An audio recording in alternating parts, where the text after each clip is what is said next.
I think we are live. Awesome. Yeah, I see it. I see it here. We're live. Awesome. Ghosty.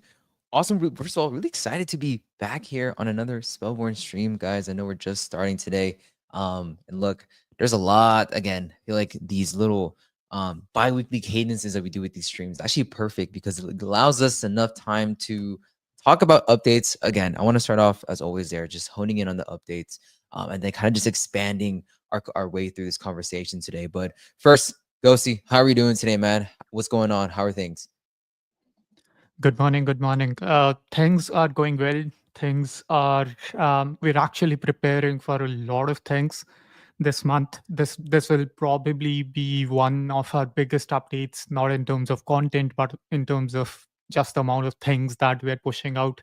Economy wise, feature wise, content wise, and yeah, super excited about it.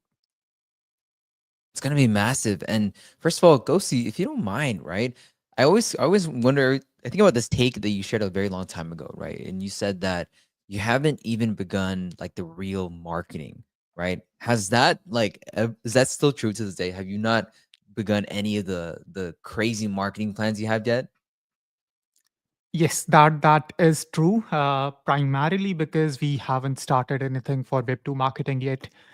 We did finalize our roadmap and our things that we want to do for Web2 marketing, and currently we're in the preparation mode for the content that we want to push out to get users on different platforms, as well as how much funds we want to allocate for advertising and so on. So we will be doubling down on in terms of marketing for Web2 in around I'd say January. So this month we'll take the whole month to prepare things and essentially plan things ahead for different events, different content cycles, as well as the features that we are going to push out. So kind of time them together with our Web2 and Web3 marketing both.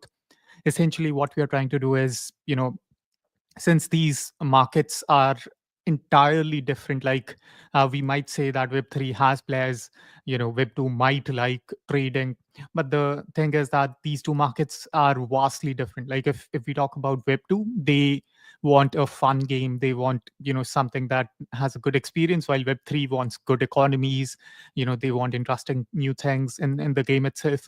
So we are changing our marketing style for both sides, and we are targeting them differently, and essentially how we will be marketing out the game for both of the audiences is entirely different, and we will be pushing out our marketing for Web2 in January. For Web3 we'll slowly start this month and then go double down in January and Feb.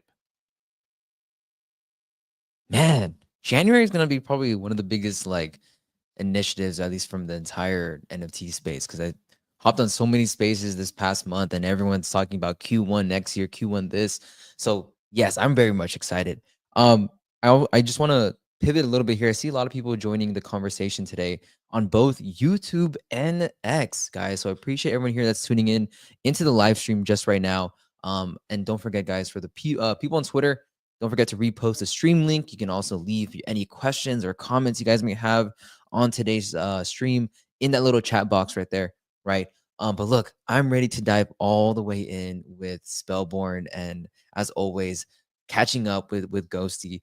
So Ghosty, within the time that we had our previous stream till now, is there anything crucial as far as the alpha or any announcements or anything along the lines of initiatives that the community would love to know about?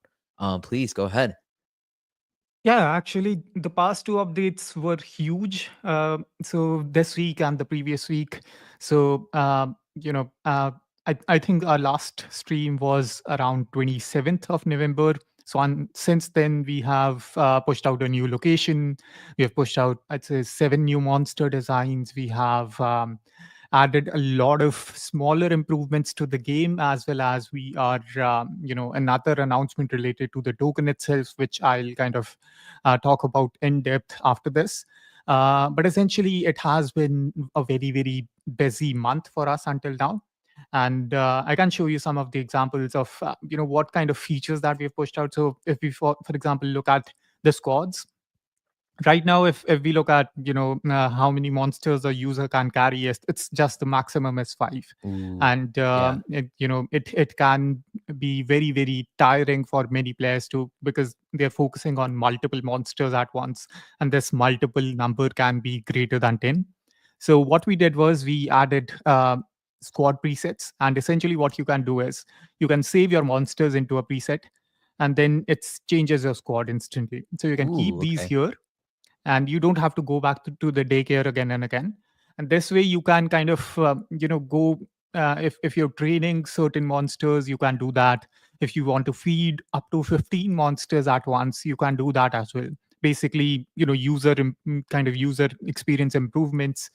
And there have been a few other smaller improvements for the daycare, for some of the stores. So, for example, if we talk about this aftermarket store, and we talk about what things we have pushed out here, so you can take a look at the design. Right now, the design has changed a lot, and some users prefer grid view, some users prefer list view. So those kind of smaller things, and as well as a lot of clarity regarding what they are spending, because we had a lot of users get confused about, for example, if we look at this item, it has not this one, maybe this one. This also has only a single Mm. one. Ah, right. So this has two available traits, and usually what happened was that players thought that they were going to spend gold nuggets and the compost to buy a single one, and that caused a lot of confusion, because they ran out of gold nuggets, and they were like, I don't have gold nuggets to buy this. I won't be able to buy this at all. So those kind of things caused a lot of issues, and in terms of communication, and that's what we have been trying to improve in terms of the smaller things, because these questions pop up a lot, like if I am someone who is spending on gold nuggets, if I am spending a lot of things, these kind of things, we wanted to improve. So this is primarily the this week's update. The previous week's update was a new location, few new monsters, as well as a new variant in the wild, a new battle pass this month. Uh, I think one new bundle as well. So a lot of things, being pushed out in the past few weeks. But in addition to that, what's next is even bigger. So this month, in the next 10 days especially, we will be focusing on pushing out a lot of things, and the first item in the aftermarket kind of hints towards that. So you will be able Ooh. to claim your season 1 airdrop. You will be able to spend it in the game itself even before TGE. And a lot of our players, so I mentioned this in the Discord, we added this, and a lot of players asked questions about this, and a lot of them are very very excited about this, because these tickets, so you can buy a golden ticket using 10 bond tokens. These bond tokens will be from your season 1 airdrop, and you can use these tickets in the Wheel of Fortune. And the Wheel of Fortune is going under a major revamp. So what will happen is, in the Wheel of Fortune, you can get an apartment mint. The total max supply of our apartments collection is about 3,333, but the circulating supply is only 2,908. So there's about 400 apartments left to be minted, and out of Mm. that there's about 77 penthouses. A penthouse currently costs around 1 ETH. So you can imagine that you can spend a ticket and you have a chance to win a 1 ETH worth apartment, um, just based on your luck. And this is one of the many prizes that will be available in the wheel. So what we are trying to do is, we are preparing for the TG, but since it is taking time, and it depends on a lot of things, we are waiting for Avalanche to push out their update regarding the gas thing that is going live this month, I think. And a lot of different conversations regarding our future launches. So we are waiting on those conversations to get completed. We are waiting on Avalanche to push out that update, and it's taking a bit of time, and we don't want our players to wait. So this is what we are trying to do: is we are preponing a lot of things. We're Mm, mm, adding, we're saying that you can claim your tokens now. You can choose to keep them until TGE, or you can spend them in the game. And when you spend them in the game, the prize pool for those rewards, those items, those things, it's more than 300,000. Because if you look at one ETH of a penthouse, 77 ETH is just in penthouses. There's about 300 plus apartments to be minted from the Wheel of Fortune. And then players can get a battle pass from that as well if they are not able to purchase it. So it's very, very good for paid players but also free players. Someone who got the season 1 update, sorry, got the season 1 airdrop, but they don't have the funds to buy a battle pass. They can use the tokens to spin the wheel, and they have a chance to win the battle pass as well. And the battle pass itself will get very, very important in the future once our attributes and skill system goes live, because our subscription model will be very, very similar to World of Warcraft. So you can level up your skills, mm, but there mhm, will be certain skills that will be locked behind the battle pass. So a lot of things are coming this month, and this is the first utility for the off-chain claim of the token. The second is guilds. So guilds will finally go live in the next 10 days. Players can create guilds using the bond token. And so they pay, they if they own an apartment, they don't have to pay any extra fee, just a base fee to create a guild. But if they don't own an apartment, they can rent one out from another player and pay them this bond token.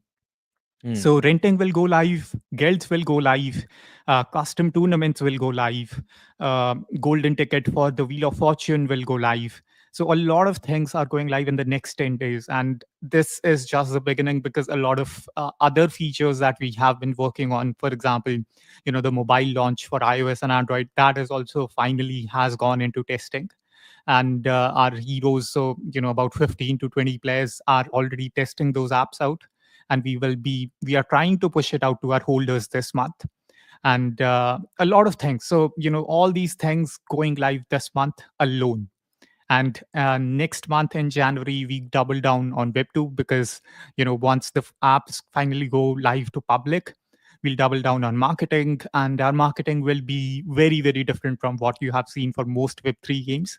And it will be very, very similar to some of the best Web2 marketing for indie games.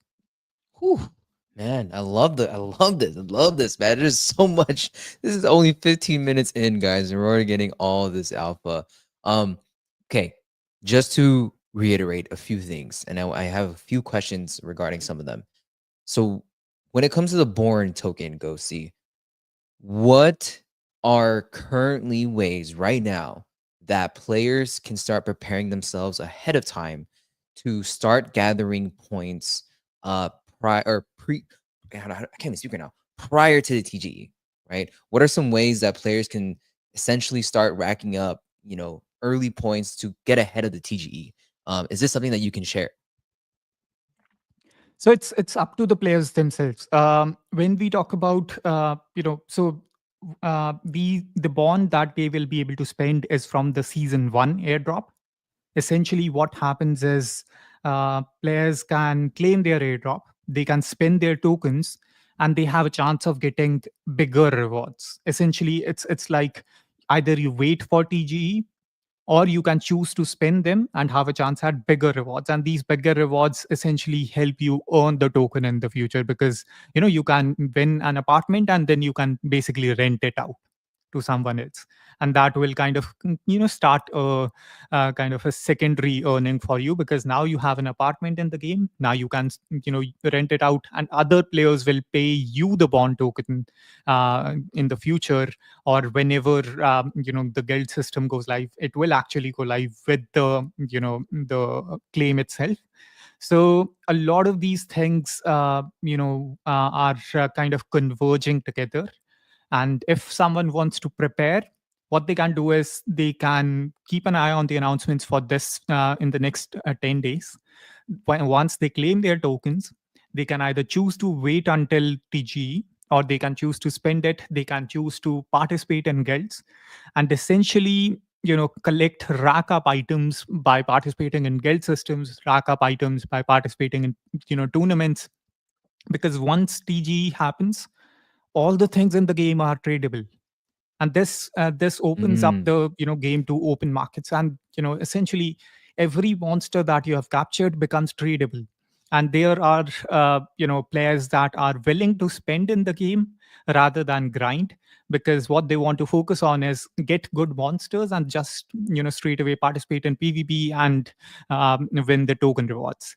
And that's Mm. something that that's how the kind of the market will work.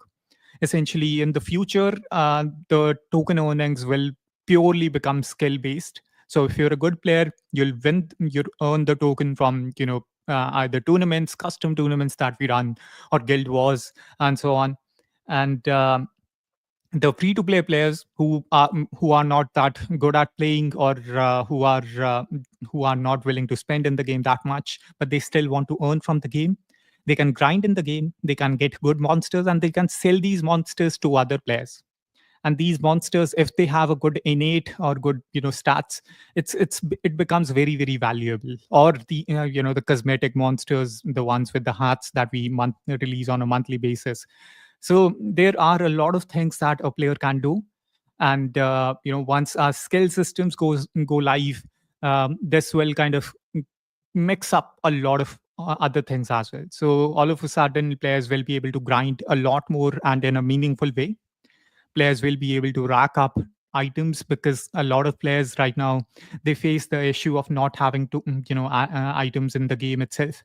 And they are not able to play the game at all, just because they Mm. don't have many items. So a Mm. lot of these features will actually solve existing problems. A lot of these features will open up new markets, open up new ways to earn for players in the game. And that's something that we are very very excited about.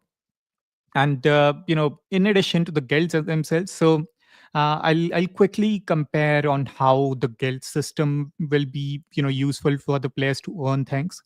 So if we talk about the guilds themselves, you can actually compare what Spellborne is to how Blast works. So everyone here must be familiar with the Blast chain and how the reward system there works. So Blast has its own incentives for apps to build on Blast, and those apps then have their own incentive models. And how it will work in Spellborne itself is that we've seen our guilds have the ability to bring players. Our guilds have the ability. Our community have the ability to create content, to create new ways for the players to participate in the game itself. And what we want to do is we want to give them the tools to build out things. And these tools can be incentive models. These tools can be open APIs for them to read the data. And incentive models especially are very very important here. So how it works is every guild can create their own token.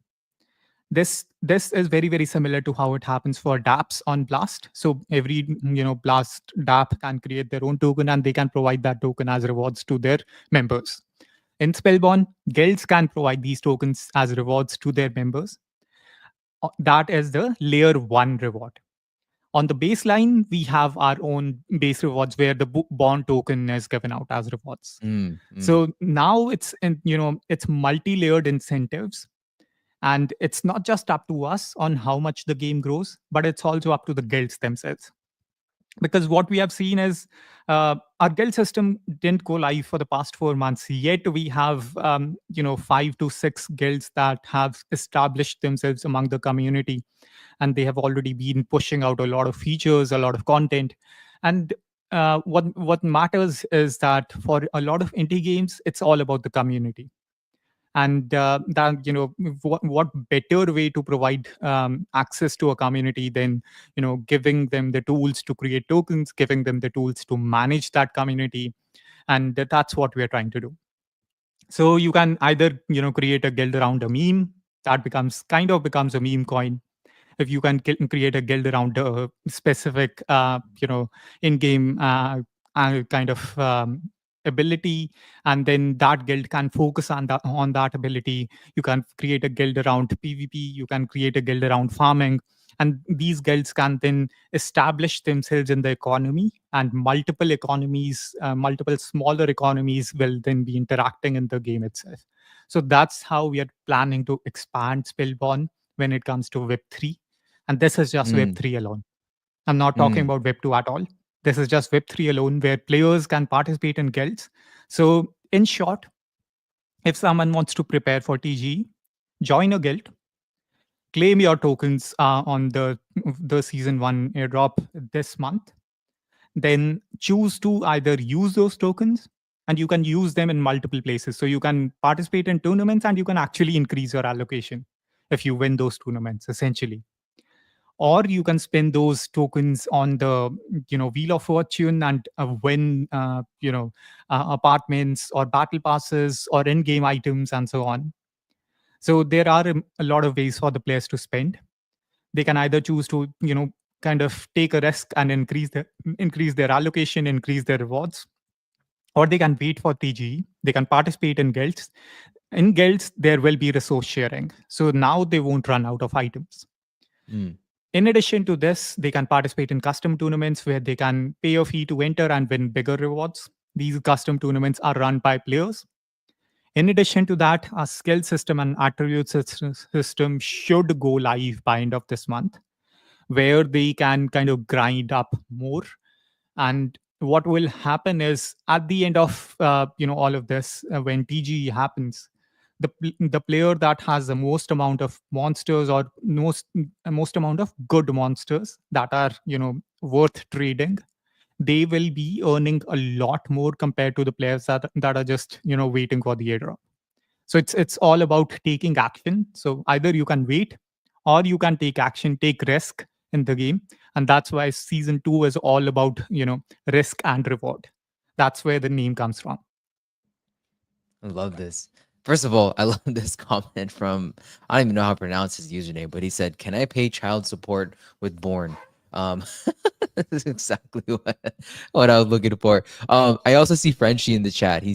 For people wondering, I know we're getting a lot of questions on TGE token this.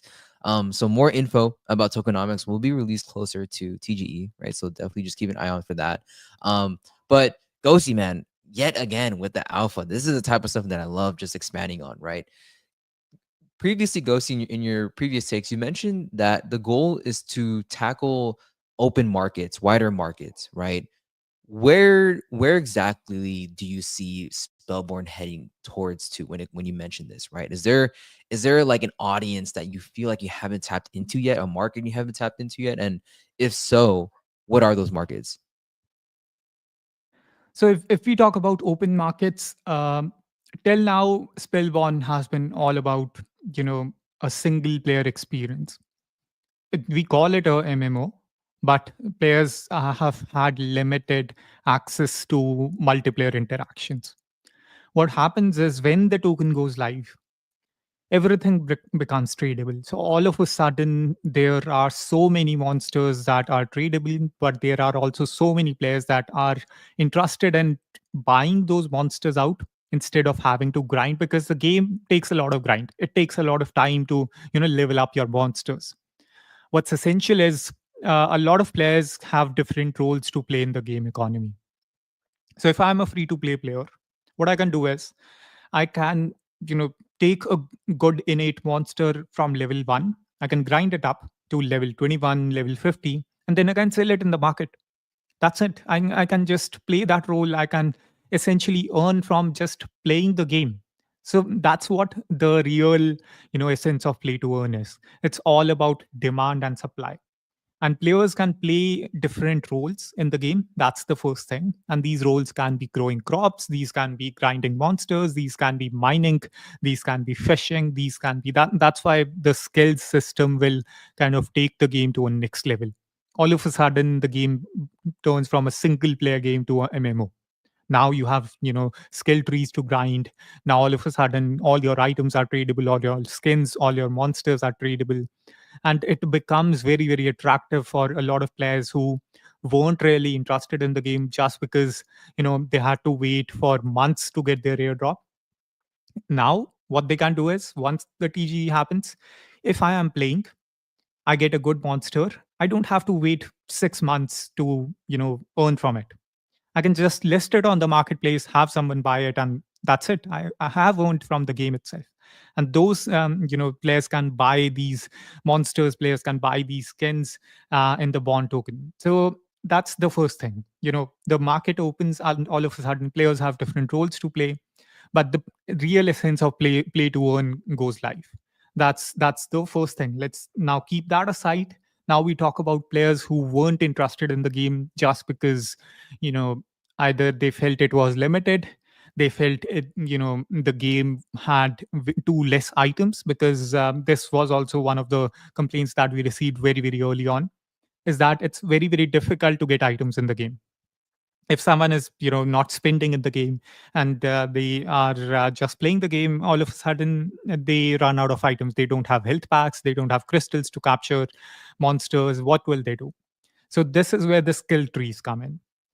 Players can grind their skill trees, they can complete their skill trees, they can continue doing mining, and mining can get them either gold nuggets, red gems to craft their items. That also levels up their crafting skill trees.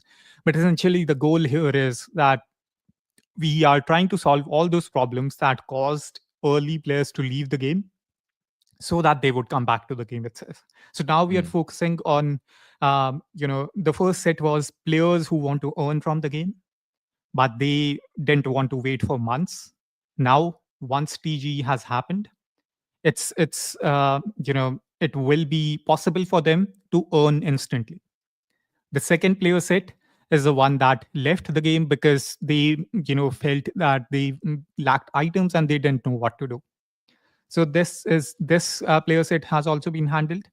Now we talk about the third player set that doesn't play the game. They like to manage things. They haven't seen what they will be able to do in terms of management in the game. And these are usually whales. These are people who spend in the game, who spend a lot of money. They acquire assets, and then they just want to keep those assets and keep earning from it. This is where people who can buy apartments, who can actually, instead of grinding, they can buy monsters from the, first two player sets, and then grind the PvP levels. And in PvP levels you just have to spend 5 to 10 minutes for at maximum for a match. So all of a sudden we are able to target three different player sets, and this is just in web3 alone. So we have traders, we have, players who are collectors, we have players who are just playing the game to, earn. And the thing is that a lot of games kind of try to move those players away. So for example, mm, mm, shaking down farmers, and I don't believe that you should shake down those farmers, because they're playing your game. They want to earn from web3, and that's, if you add financialization to your game itself, then there will be players who will want to just play it for earning money. And that's the kind of the benefit and the loss, and you have to live with it. And once you live with it, why not embrace it and give them the chance to earn from the game based on their skill? So that's how we are, proposing. That's how we are planning to move forward with Spellborne. Is either players can grind, they can have luck, or they can spend. So there are three different, methods of earning in the game. And this kind of solves the issues for grinders. This solves the issues for players who felt the game was too difficult. This solves the issues for players who want to invest in the game but not play it, because a lot of players, they just, like in web3 itself, they just have the money to invest in the game, but they don't have the time to play the game itself. What they can do is, and these are the, people who kind of played a major role in the scholarship era for Axie Infinity, or these are the players that just buy like 100 or 200 NFTs from a collection, and they wait for price appreciation because they want to make money. And when we talk about open economies that are very very active, where players are actively trading monsters, all of a sudden there's so much utility for guilds to go live. And as an apartment holder, you can basically rent your apartments out to players. You can allow others to create tournaments for you, and essentially you can take a small fee from it. So it's a system that is based on demand. It's a system that is based on how much the players are interested in the game. And then we can just, as a team, as a development team, we can focus on building out a good game where players then manage the economy on their own. It's an open economy. It's a player controlled economy. It's based on demand and supply. It's where guilds Mm, can create their own sub economies. And that's the future I see for Spellborne, where guilds are actively interacting with each other. Guilds have their sub guilds in the game itself. And essentially that's what we'll be calling alliances. So since guilds are, each guild is limited to 200 players maximum. And once they reach that limit, they can kind of create a sub guild where they kind of have a promotion demotion loop for their members. So this way we can save on marketing, we can save on effort, and we can focus on creating a good game, because that's the main goal of a developer, is that they want to provide a good user experience, they want to provide a good game, they want to provide good content, while their players have the ability to market the game for themselves, because that's how a lot of indie games market, and that's how a lot of successful indie games market. And mm, in Web3, it's all about community. In indie game culture, it's all about community. In Spellborne, it's all about community. And the biggest example of that, I'll tell you about this, is looking at the Soul Exchange event that we did a few months back. The next Soul Exchange event is all about monsters designed by our community members. So, what we did was ooh, we asked our community to design monsters. And over the past 2 weeks, we have received over 50 designs. So it's not just the community is playing the game; they want to be a part of it. They are sending different monster designs, and these are 50 because actually there were more, but we rejected multiple submissions from a single artist. So these were around 70 based on certain artists submitting multiple monsters. But essentially, we are incorporating those monster designs into the game itself. So a lot of games talk about communities, a lot of games talk about utility, a lot of games talk about a player owned economy. And while at Spellborn, we are actually implementing those things. And all these things that are mentioned, they will be live at TGE. So it's a lot of utility for the token. It's a lot of ways for the players to earn in the game. There are a lot of ways for heavy spenders to earn in the game. And then we can focus on creating more content, we can focus on creating good utility, we can focus on experimenting things. So the first experiment is guild tokens. We have a few more experiments coming in that will take an interesting turn, that certain things that haven't been implemented in web 3 or web 2 before. And that's something we want to do, as a team. We want to experiment, yeah. we want to implement new things. And I think once everything goes live, and if it goes perfectly well, then we will have a great platform where we can experiment things, where the community can build things, and essentially help the game flourish more. Man, first of all, I'm enjoying literally just listening to you, Ghosty, but also at the same time, I love how you guys are just standing in the market here, and I think this is like the new thing for streams. It's just over time, everyone seems to find you in the game, and they all just kind of just stand still here. I want to give a shout out to Frenchie here. I also see Albrecht, and Albrecht was saying that his skin was actually a gift from Saison. So it's still really cool to see the amount of IPs that are being integrated within Spellborne. And Ghosty, I think this is something you shared something right now that I'm actually really excited, and I wish we can somehow take a look at some of these designs that the community has sent. But the fact that you're giving the ability to allow your community members to design a monster, right? Um, how many are you choosing from the list that you're approving? Right? Is there going to be 5 designs? Going to be 10 designs? Like, is there a certain limit to how much you're looking for here? So for the first Soul Exchange, we are only picking 5. We have already picked up those 5 monsters. We have already shared 3 of those designs. So let me just pull that up for you. But for the rest of the monsters, what we are trying to do is we're looking at options on what we can do. So let me just share my screen. And so this, I'm not sure if it's visible. It is. It is. Yeah. I can see it. So this is the first monster that was designed by a community member, and this is the second monster. This monster has a speciality that it changes, colors based on season, so it will appear different in different seasons. Oh, so And cool. then there's a third monster that is kind of a cuter one.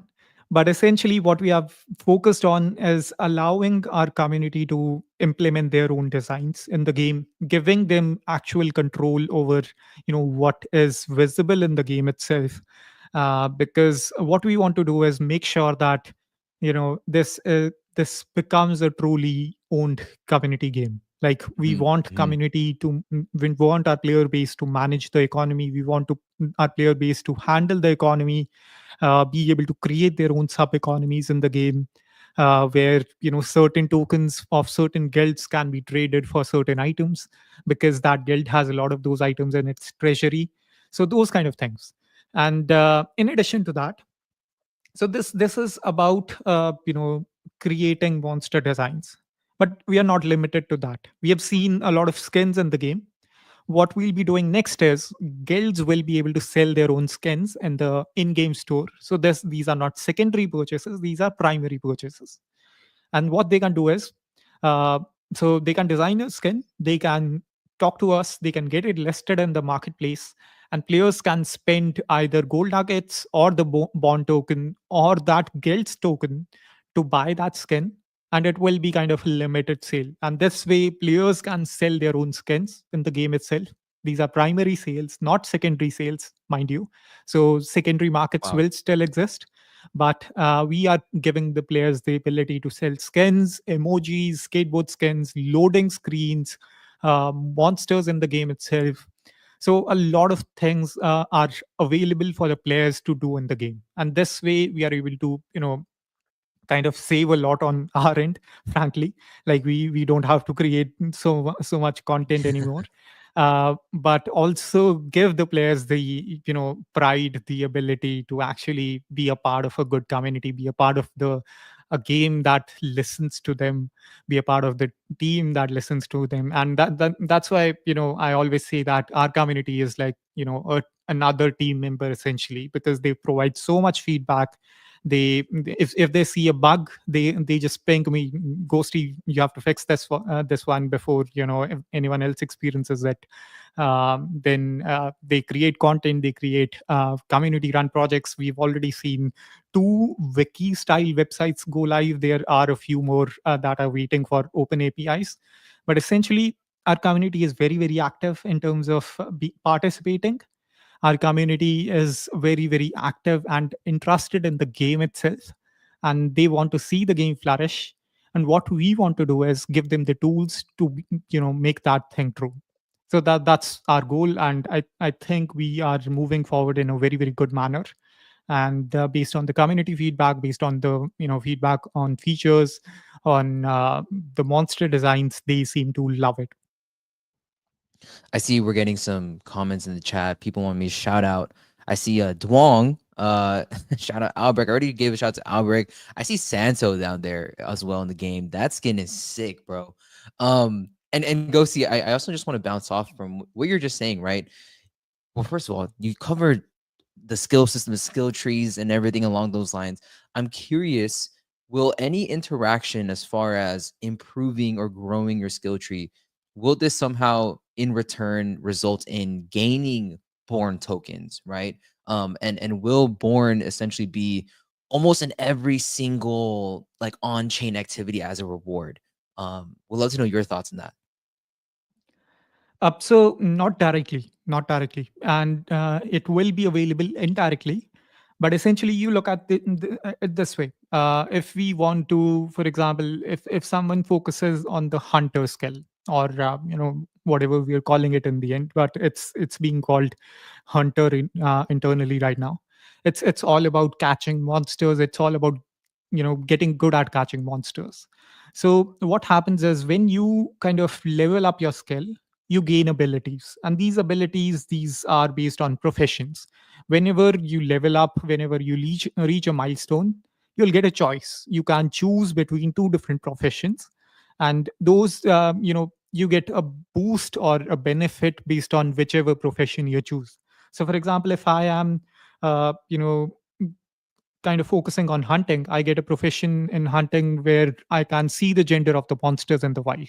And that's something a lot of players want because, female monsters are good for the breeding part in the game itself, while male monsters can be good for breeding as well, but focusing on, keeping their stats good. So that's something that a lot of players want.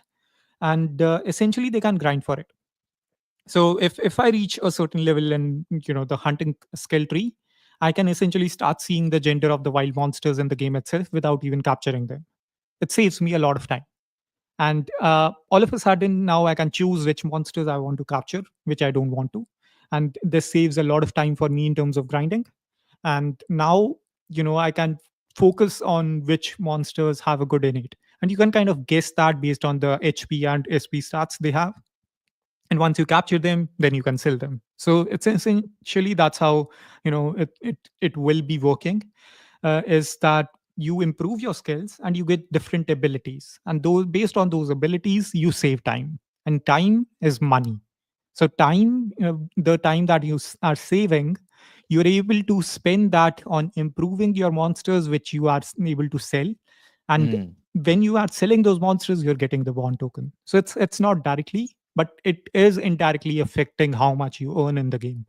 And this way players can, people who are not lucky in general, who don't have a good luck in terms of capturing rare monsters, they can still improve their luck. And that's kind of the tagline we're going with for the skill system is make your own luck, because at the end of the day, you can grind, you can improve your abilities, you can save time, but once you have maxed out your stats, you can exchange those stats for a higher percentage of the enchanted monsters in the wild. So this way you can essentially grind towards improving your luck. And Man. it will become very, very interesting because these skill trees are also opening up newer abilities, newer actions in the game. So mining goes live, you can open the mining, mining mini game, and this will open up two new maps. It will open up fishing, where you can catch fish. A lot of players, they run out of fish on very often. So now players won't run out of items, but it's all about how much time you're spending in the game and how much time you're spending on improving your skill trees. Because the if that time is spent efficiently, then you're saving time and money in the future. So that's how the game will structure. And it will start making a lot more sense. A lot of the features that we have already pushed live, like the trust based system, those will start making more sense once these skill trees go live. Man, this is the type of stuff that honestly, Ghosty, I feel like Spellborne is just on a different level. At this point, like every single stream, the pipeline just grows bigger and bigger. The flywheel just grows bigger and bigger. Um, I got a question. Someone asked me, what is my favorite monster? Dude, honestly, I'm forever a Woo Dot based Woo Dot forever fan, man. I think that was my first ever monster I collected, and I'm gonna hold on dearly to that. I see also here, Frenchie is supposedly flexing an enchanted Kaiman, bro. What is going on here in this chat? Dude, this is awesome. This is awesome. Ghosty, to I know we're also heading towards the last 15 minutes or so in today's stream. But just some more closing questions, at least on my end, right? When the Born token does come out, what are some of the releases or initiatives that we can see from a community perspective? I know you mentioned guilds, right? But will we see more tournaments? Will we see more events being released when that time happens? Absolutely. So when the TG happens, custom tournaments will be already live. So any guild can run tournaments. Any community member who owns an apartment can run a tournament. In addition to that, there are a few things. So this is a new feature that we pushed out recently. is is no one in the battle. Why are they all standing here? If someone is in the battle, like in your friend list, what you can do is you can spectate their battle. You can see them in the battle itself. So if I click spectate, and if the battle doesn't end before I am able to spectate, then I can see them playing the game. I can see them making different actions. And this is not me playing, this is someone else playing. And this way I can, these guilds, these players can run their custom tournaments. And then there are a few more things that we've added. So, for example, we've added a lot of customization for the players, and they can add a lot of preferences. And these preferences work this way. So, they can change the battle configuration for wild battles. They can end these battles very quickly or wait for 5 minutes. But they can also disable the wild monsters, being visible. And this opens up a lot of things. They don't have to wait on so many different things in the game itself. And that's something we have been focusing on in terms of content creation, in terms of what players are able to do in the game itself. So, for example, when we talk about content creation, when we talk about player initiatives, when we talk about what players can do in the game itself, they can create content on Twitch. Our Twitch drops will also be going live this month or early January. We finally got approved at, I think, about after 4 months of submission, we got approved on Wow, Twitch. that's huge. But finally, we will be able to create drops. So, incentives for creators to create content, video content, incentives for creators to run Nuzlocke tournaments. So you have limits, like you could run a tournament where you only use one monster, or only use monsters that have a certain ability, or only use monsters that have very very low stats or very very high stats. It's up to you. And you can set the prices, you can set the entry fee. The entry fee can be a specific item, the entry fee can be a guild token, the entry fee can be bond token. And based on that, players can earn different rewards. They can basically create their own content essentially. And that's very very important for this game, especially because when we look at web 2, a lot of the Pokemon or old school Pokemon content creators, they rely on these mechanics. They rely on Nuzlocke. They rely on the ability to create their own tournaments. They rely on the ability to kind of limit themselves to create interesting situations. And we're opening up all those things. We're adding those into preferences. We're asking our community in terms of what they want us to implement in the game. And we're doing that. And all these things that are mentioned, they will be live at TG. So I'll repeat again. All the things that are mentioned till now will be live at TG. And there are so many interesting things that I cannot mention that will be live after TG. But essentially, it's all it's us covering all bases. So it's token utility, it's community participation, it's creating a good game, it's creating a good user experience. It's about open markets and allowing for players to kind of lead the way. Because that way, it's like if I hear from someone that this game is good, that's a better marketing than the game developer telling me that our game is good. So that Yeah, way we want yeah. to spread Spellborne to more players. And we want guilds to lead the action, and we want to give them the tools to lead the action. And that's what the guild system is all about. That's what the tournament system is all about. And a few more things that I cannot mention right now. First of all, the spectate feature is gonna be so sick. I imagine Ghosty. Maybe we can like when the tournament is live. Maybe we can do like a I don't know, like a if we were commentators or something like that. That'd be pretty cool. And you mentioned Twitch drops. That is massive, and I didn't even know it took that long. 4 months. This is gonna be insane. This is gonna be insane. When will we see like the first ever massive like Spellborne tournament across Web3? Do you think this is something that you have plans for, or what does that look like? So it will be available in Q1. It will go live in Q1. What we are waiting on is Web2 players, first of all. So our Web2 marketing will start in January, and that should bring a lot of players to our game. Our Web3 marketing, we'll slowly start working with a lot of Web3 guilds and bringing those users into our game. And that should also increase the user base. Essentially, our goal is to have as many players as possible before our first bigger tournament start. And this includes guild wars, this includes custom tournaments that we'll run, but essentially our focus is making sure that there are enough players. And for that we want to have all these things live first, because these will make a truly great experience for a web2 player who's new to the game. These will make a truly great experience for players who are interested in just interacting more than just capturing monsters. They want to do different things in the game. So this is all about infinite content, is what we are calling it internally.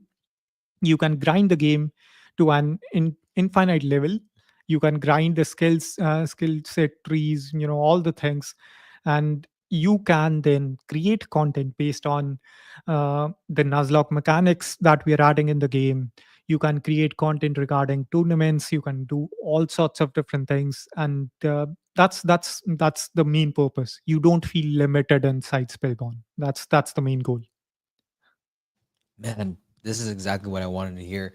And Ghosty, I appreciate all the alpha you dropped today. I know we're I'm kind of pushing the edge here a little bit on what's to come, but I really do appreciate you answering all these questions. Um, Ghosty, I know we're approaching closing thoughts here, but one more question, right? And this is kind of like a broader question that I ask you, right? And this is something that I asked in a space the other day, and take that Luca Nets, the founder of Pudgy Penguin, said. And he said that most NFT projects, including gaming, are going to have tokens by the end of this year, right? And I know it's only about what 22 more weeks left in 2024, but heading into 2025, what are your predictions on NFTs and tokens, and or maybe I shouldn't even say tokens, like meme coins? Do you think these two are hand in hand? Do you think they work hand in hand with one another? What are your thoughts here? So it's all about how much Web2 traction you can get. Because when we talk about meme coins, they mostly rely on two things. The first thing is, essentially, I'll break it down to the ground level. So a lot of meme coins, they are successful because of the Web2 investments. Web2 users are buying those meme coins, and that's about all about liquidity. And when we talk about meme coins and how they are successful, it relies on the success of that meme.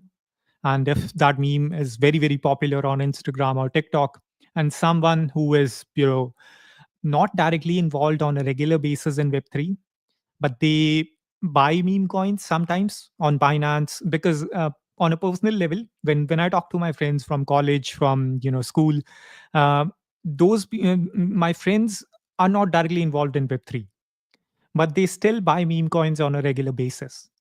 So for a meme coin to succeed in Web2, and for it to succeed in general, because if they are doing well in Web2, they will do well in Web3. That's the first thing. A meme coin that is very, very popular in Web2, and there's not a chance that you won't see a token about it, and that token won't do well. There is no chance about it. So that's the first thing. A lot of games will go live with the tokens, and not just by the end of this year, but in Q1 as well. Like, a lot of games are waiting until Q1. And I would say most games will have their tokens live around that time. So the first thing is, if you're a game or a meme coin, your success mainly depends upon how much players you're able to bring from Web2. Because not only creates demand for your token, but it also creates speculation. And the speculation is all about how much successful this game can be. Because Web3 users, they rely on speculation. They want to see price appreciation, and that price mainly relies on how much demand this token can have in the future. How much demand it has right now, that doesn't matter. It's all about being early. It's all about being you know early to the token, to the product. And that's the essence of Web3. You want to be early, you want to support projects early on. And then it's the same for meme coins. Like if you see a meme coin slowly getting popular in Web 2, and you buy a buy that token, early on, and there is a high chance that you will perform well on that token based on speculation. So in what Luca said is very very correct. Like in terms of games, in terms of meme coins, in terms of products, Right. a lot of them will have their tokens live in the next 2 weeks. But I would go on and say about 90% of the games, or 95% of the games, will have their tokens live before Q1 of next year ends. And the success of those tokens relies on two things: how many users they're able to get from Web 2, and based on that user set, how much speculation they're able to create. And Mm, mm, this speculation relies on how many players that game has, how much utility that token will have, and what's next for the product. Because this is something that is very very important for a lot of tokens, a lot of projects, is that your token's price is not dependent upon how much demand it has right now, because your players cannot create all the demand. Like if I am a naive game founder, I will say that my token has a lot of utility, so it will have a lot of price, but that like right. a high price. But that's not the case. Your token will have utility, your token will have users, but the price depends upon how many users you can have in the future. So that's the main important point. Mm, And for a lot of games to succeed, they need a good user base in Web 2, and they need to be good quality, they need to be fun, they need to have something that resonates with Web 2 users, but also something that doesn't kind of move them away from the Web 3 ethos. Like you want a good game, but you want also space for speculation, so that Web 3 speculators can provide liquidity, which kind of then creates a circle loop. A circle loop where they are providing liquidity, they see more players come in because they see that the game has a lot of liquidity, and that kind of creates a feedback loop, because now the speculators see that more players are coming in, so they invest more, and that kind of creates a feedback loop for the token. And that's how most games, like in 2021, even like the rise of Axie was also very very similar on the basis of this. Players were be able to earn from the game, they came into the game, and then speculators saw that this game has a lot of players and it has a lot of potential, so they invested in the token. Players started earning a lot more, so more players came into the game, and that's how game cycle kind of continues. So for success, I would say any game that has the potential to do well in Web 2 will have a very very successful token, regardless of how much utility that token has, because speculators will buy the token just based on the fact that that game is successful in Web 2. right, And the right. second thing is, for a lot of meme coins, they will start moving towards utility. Like you can see a lot of meme coins moving towards utility from the 2021 era as well. But if we talk about speculation, if we talk about meme coins performing well, it's only during the time that meme is active. So, like when we talk about Dogecoin, when we talk about Shiba Inu, they perform well because they're related to a dog that was very very popular. But meme coins also have life cycles. Like the Hawktua meme was popular for 2 or 3 months, or Mhm. the Chill Guy meme was popular for 1 or 2 months. So once that meme gets less popular, then the teams have to focus on utility. And games have this good advantage here, that they already are building utility when they're building the game. So it puts them in a very very good position. And if a game is able to mix up both of these things, like something like the Among Us game, like it was very very popular as a game, but it was also very very popular as a meme. If someone is able to create that, that's the Mhm. perfect True. mixture for Web 2 and Web 3. Like that token will perform very very well. And for our Web 2 marketing, that's what we're trying to do.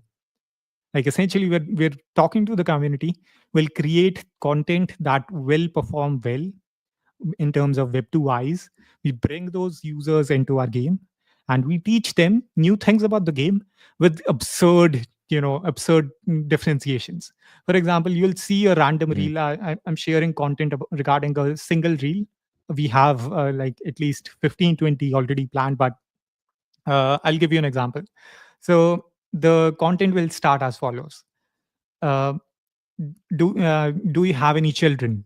Do you want to prepare on managing your children? Play Spellborne, because all the monsters inside Spellborne are literally like managing children. So this is like the example of how, absurd relations will be relating in terms of explaining different things. Like, this is not the content copy. This is like the base meaning of what the reel will have. So it's about creating absurd relations, and a good example of this is a game in Web2 that's called Cult of the Lamp. They started from 70,000 followers. They reached 300 plus thousand followers, and they performed so well that they were one of the bigger contenders for Game of the Year. And it's an indie game. They had the Wow. same budget as ours. It's a top-down style game, and when you look at the game, you won't even understand it. How they marketed the game was they related it to absurd things. Those things performed well. They got players, they got sales from it, and that's the way games perform well in Web2, and that's what we are trying to Yeah. do. So this I month, oh I'll so, just quickly short things out because we have crossed the time. no worries, no So worries. Go ahead. this month, we'll have a token claim for our players from season one. If you participated in season one, make sure to keep an eye on that. This includes tokens, this includes apartments and monsters from the Wheel of Fortune. This also includes some extra goodies that we have kept for players that have actively participated. So, in addition to the tokens, you'll get a lot of different things as well. That will happen this month. Once the claim goes live, you will be able to use your tokens for guilds. You'll be able to use them for custom tournaments. You'll be able to use them for so many things to increase your rewards or increase your tokens. And once season one ends, once season two almost ends, the game will move to a skill based earning so mechanics. So we'll be talking about that later on, probably end of January. But in terms of TG, that is targeted for Q1, early Q1, like I'd say January mostly. That's our goal. We want to focus on completing our conversations because we have some really, really big announcements. And we want to make sure that those conversations are complete before the token, TG happens. And before TG happens, we want to make sure that all the utility is also live. So memes, utility, community, Spellborn is covering almost everything, and it's only going to grow from here. There are so many things that I cannot talk about, including the second game. But yeah, there are some big things ahead. Woo, man. I want to play this little sound effect 'cause that's gonna be massive.